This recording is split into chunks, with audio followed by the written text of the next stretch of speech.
Magandang umaga. Narito na ang PTV Balita ngayon.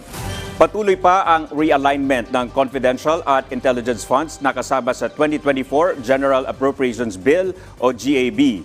Ayon kay Marikina Representative Stella Kimbo, na kabilang sa tinaguriang small committee na mag-aambyenda sa panukala, nasa 10 ahensya ng pamahalaan ang apektado sa pagtapyas ng pondo.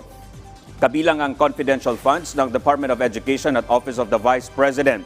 Unang plinano ang paglipat ng 650 million confidential funds ng DepEd at OVP sa mga ahensya ng gobyerno na nagsasagawa ng surveillance o intelligence gathering activities tulad sa sitwasyon ngayon sa West Philippine Sea.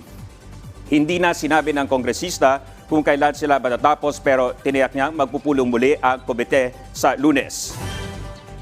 So of course, while we reduce the funds of some, syempre nire-reallocate natin to those that need more at naka-indicate na nga po sa statement ng ating party leaders, ang priority natin is to beef up the guardians of the West Philippine Sea. Pinasususpinde ni Pangulong Ferdinand R. Marcos Jr. ang pangongolekta ng lokal na pamahalaan ng pass-through fees sa mga sasakyang naghahatid ng mga kalakal at dumaraan sa national roads at iba pang pangunahing lansangan.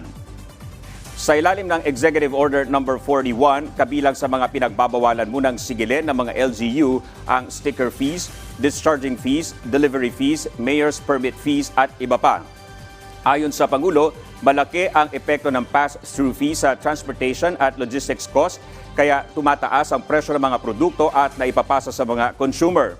Isinaad din sa EO na mahalaga ang pagtutulungan ng national government at mga lokal na pamahalaan para epektibong tugunan ang inflation at makabit ang pagunlad ng ekonomiya sa bawat rehiyon.